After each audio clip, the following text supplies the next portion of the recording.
দাদি, আমি শুনেছি নাকি পাশের জঙ্গলে এক রাক্ষসী থাকে। সেটা কি সত্যি? যদি সত্যি হয় তাহলে আমি তাকে দেখতে চাই। মানুষে বলে ও নাকি মানুষকে মেরে খেয়ে ফেলে। হ্যাঁ দাদু ভাই, তুমি ঠিকই বলেছ। আসলে এক রাক্ষসী আছে যে সবাইকে ধরে খেয়ে ফেলে। দাদি, আমি সত্যি দেখতে চাই। ওই রাক্ষসী আছে নাকি সবাই মিথ্যা কথা বলে? আমি কি যাব রাক্ষসীকে দেখতে নাকি যাব না? তুমি বলো না দাদি। বাচ্চা, আমি শুনেছি নাকি ও সবাইকে মেরে ফেলে, আর ও পূর্ণিমার রাতে ছাড়া বের হয় না। কালই তো পূর্ণিমা।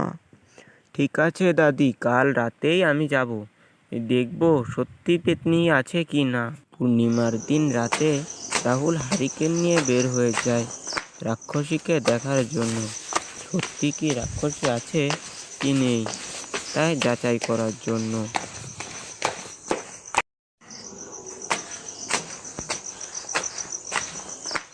আর কত হাঁটবো? অনেক তো হেঁটেছি, এখনো তো রাক্ষসীর দেখা পাই না।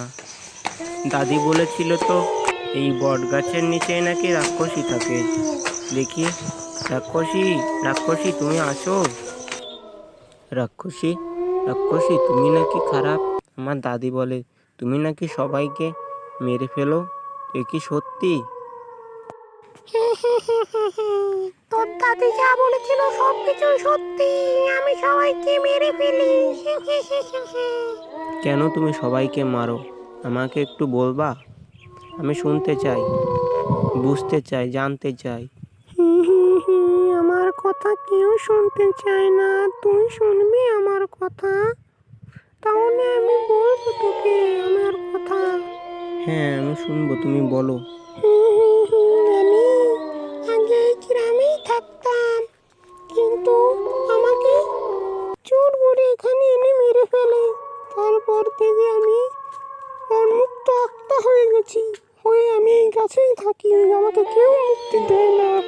তুই এসে আমার কথা শুনবি। কমলা ফুলের কমলা ফুলি কমলা লেবুর ফুল, কমলা ফুলের বিয়ে হবে কানে মুক্তির দুল।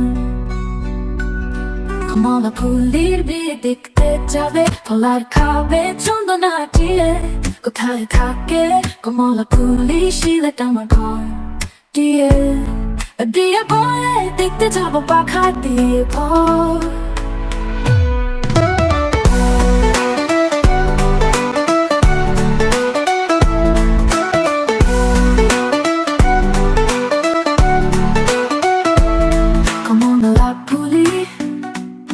কমলা ফুলি কমলা লেবুর ফুল, কমলা ফুলির বিয়ে হবে কানে মুক্তির দুল।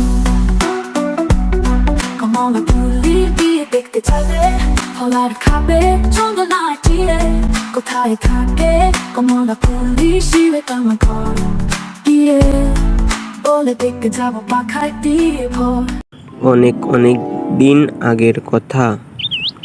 চন্দনপুর নামে একটা গ্রাম ছিল।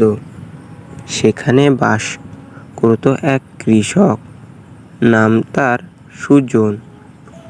সুজন ছিল অনেক ভালো মনের মানুষ, কিন্তু সুজনের বউ ছিল অনেক বদমেজাজি। সে সবসময় সুজনকে গালাগালি করত। একদিন মনের দুঃখে সুজন বাড়ি ছেড়ে চলে যায়। সে হাঁটতে হাঁটতে এক বনের ভিতর একটি গাছের নিচে গিয়ে বসে আর মনে মনে ভাবতে থাকে সে আর কখনো বাড়ি ফিরবে না। সুজন যে গাছের নিচে বসেছিল সেই গাছের উপর দিয়ে এক পরী উড়ে যাচ্ছিল। সুজনের কান্না শুনে পরীরানী আকাশ থেকে নিচে নেমে এলো। এসে সুজনকে জিজ্ঞাসা করলো, তুমি এখানে বসে কান্না করছো কেন? তখন সুজন বলল, আমার বউ আমাকে সবসময় ঝগড়া করে, তাই আমি বাড়ি ছেড়ে চলে এসেছি। তখন পরী বলল, এই ব্যাপার, তাইলে আমি তোমাকে সাহায্য করতে পারি, কিন্তু আমার একটি শর্ত আছে। তখন সুজন বলল, বলো পরী, কি শর্ত? পরী বলল, আমাকে তোমার বিয়ে করতে হবে। সুজন একটু ভেবে বলল, ঠিক আছে, আমি রাজি।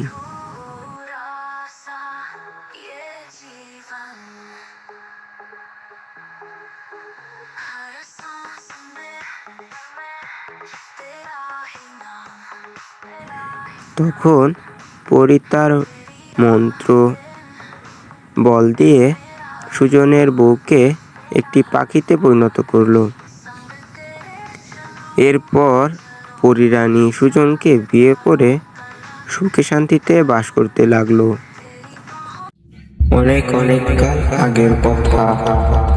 এক ছিল গভীর জঙ্গল। সেখানে থাকতো এক নির্ভয় বাঘ, নাম তার রুদ্র। শক্তিশালী আর ভয়ঙ্কর। সেই জঙ্গলের পাশেই ছিল এক ছোট্ট গ্রাম। সেখানে থাকতো শান্ত স্বভাবের গরু, নাম তার গোলাপ। একদিন সন্ধ্যায় গোলাপ জঙ্গলের কিনারায় ঘাস খেতে এসেছিল।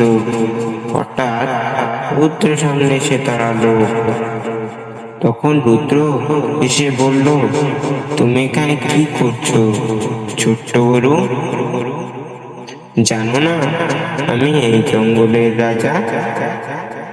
তখন গোলাপ শান্ত স্বরে বলল, আমি জানি তুমি কত শক্তিশালী, কিন্তু আমি এখানে শুধু একটু ঘাস খেতে এসেছি। তখন রুদ্র বলল, তুমি কি ভয় পাচ্ছ না আমাকে? তখন গোলাপ বলল, ভয় ভয় তো পাইনি, কিন্তু তুমি যদি আমার বন্ধু হতে তাহলে তো ভয় পাওয়ার কিছু থাকতো না। তখন রুদ্র এসে বলে, বন্ধু, আমি অনেক হিংস্র জন্তু, আর তুমি গ্রামের শান্ত প্রাণী, আমরা কিভাবে বন্ধু হব? গোলাপ তখন বন্ধুত্বে শক্তি আর দুর্বলতা দরকার নেই, দরকার বিশ্বাস আর ভালোবাসায়। তখন রুদ্র কিছুক্ষণ চুপ করে থাকলো। সে এতদিন ভাবতো ভয় দেখিয়ে সবাইকে নিয়ন্ত্রণ করা যায়, কিন্তু এই গরুটি ভিন্ন। সে ভয় পাচ্ছে না এবং বন্ধুত্বের কথা বলছে। পরের দিন থেকে রুদ্র আর গোলাপ প্রতিদিন দেখা করতে লাগলো। রুদ্র তার শিকার করা খাবার থেকে গোলাপকে ফল এনে দিত, আর গোলাপ গ্রামের কাছ থেকে নিয়ে আসতো তার মাংস। তাদের বন্ধুত্ব ধীরে ধীরে গভীর হতে লাগলো। একদিন জঙ্গলে কিছু হিংস্র শেয়াল গোলাপকে আক্রমণ করতে এলো। গোলাপ ভয় পেয়ে চিৎকার করে বলতে লাগলো, রুদ্র আমাকে বাঁচাও, রুদ্র আমাকে বাঁচাও। তখন রুদ্র গর্জন করে ছুটে এলো। তার প্রচন্ড গর্জনে শেয়ালটা ভয় পেয়ে পালিয়ে গেল। তখন রুদ্র বলল, আমি তোমার বন্ধু, কেউ তোমাকে কষ্ট দিলে আমাকে সামনে পাবে। তখন গোলাপ হাসতে হাসতে বলল, আর তুমিও যদি কোনোদিন বিপদে পড়ো, আমি তোমার পাশে থাকবো। এভাবেই এক বাঘ আর এক গরু অসম্ভব মনের হওয়া বন্ধুত্বে সত্যি হয়ে উঠল। বন্ধুত্বের শক্তি নয়, বরং বিশ্বাস আর ভালোবাসায় আসল।